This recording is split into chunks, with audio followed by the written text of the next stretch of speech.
Hi, I'm Clely and welcome to this new video on social soda. So throughout my undergraduate degree, I have been exposed quite a lot to the lab work, and I had a chance to be part of a scientific research project in Guy's Hospital in London.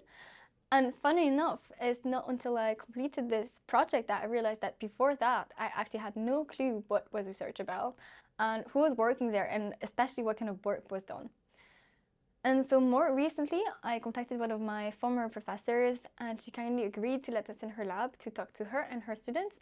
So it was me and a camera operator who was with me to help conduct the interviews and complete the filming, to show the different aspects of research and how it all works, what and who is involved, and how everything is so interconnected and actually vital for healthcare.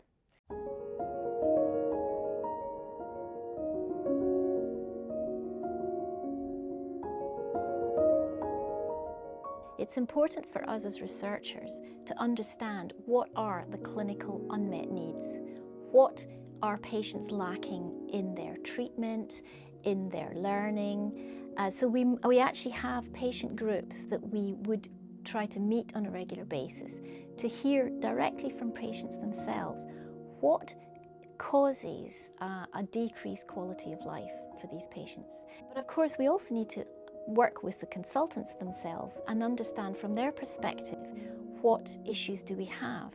So another way of raising awareness of diseases is actually to advertise a little bit about the success stories from our collaboration with Moorfields. We've had a couple of very successful startup companies arising from the work that's done here, gene therapy being the most notable one. The company itself was sold a couple of years ago, but that was a perfect example of where UCL, with their legal team, the Institute with their finance and contracts situation, worked together with potential investors to create the legal framework whereby a company would be established and everyone would benefit in different ways out of that company. Intellectual property is clearly an issue when we collaborate external to UCL, in particular with commercial organisations. Very often they have a product, a drug or a compound that they would like us to test in our systems. What happens to the results from that study? Well, all of these collaborations are set up with the help of the UCL legal department, and intellectual property is taken very seriously, whereby we own any intellectual property resulting from a study if the data could not have been gleaned outside of the collaboration, and the company own all the IP around their product. Joint IP is given to anything resulting from the study itself. Clearly, as academics, we are judged on our ability to attract funding for our research and to publish the research, presenting it at conferences, etc.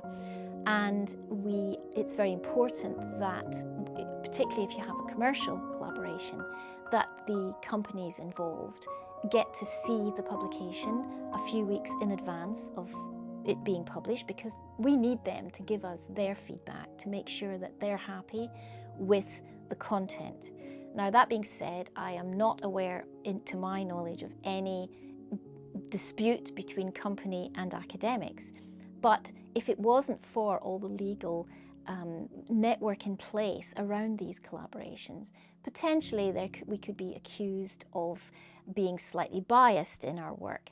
As it is, we are coming in as academics who are just interested in the science, and you cannot hide the data. So if it's a registered clinical trial, there is a legal obligation to publish whether or not the trial was successful or not, the drug was effective or not. The data has to be out there. And that's a much more transparent way of undertaking research. So when we come to publish our data, we've agreed it with our company and our collaborators are happy. We've agreed the author listing and who goes first, who goes in the middle, etc. Then we are aiming to publish our papers in the most relevant, high-impact journal. It will have, hopefully, an international readership. And these publications are all done online nowadays, but we have to conform with a particular journal's rules and regulations around format, layout, how many words, etc. That process is much faster nowadays because we have this wonderful online system, and provided the paper is peer reviewed in a timely way, papers can, from start to finish, from submission to online publication, maybe 3 months, which is much, much faster than when I first started out as a student, where you're looking at sort of 6 to 12 months because we had to make our own figures, have them all photographed. It was a very, very cumbersome system before. So yeah, we're in a much, much nicer, much more quick to publish situation than we were before. So to give you an idea of the timelines of a research project, if we are already familiar with all our systems and techniques, as my lab is now, we're a fairly mature lab. The project that I started in September, it took me 3 months to write the original study design and to get that approved both at UCL and by the company. The money and the final agreements were all signed off at the end of September. I had someone already in place beginning of October, and she was originally funded for 4 months to test this compound in her systems. And as a result of that, we generated some very interesting data.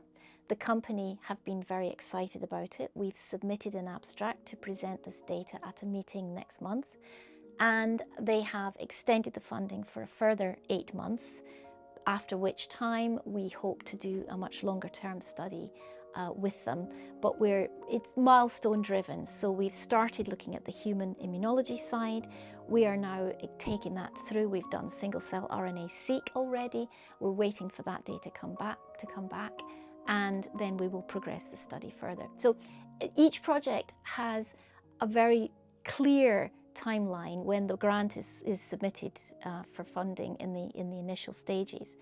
It's very important that we stick to that, otherwise we have to justify reasons for variation.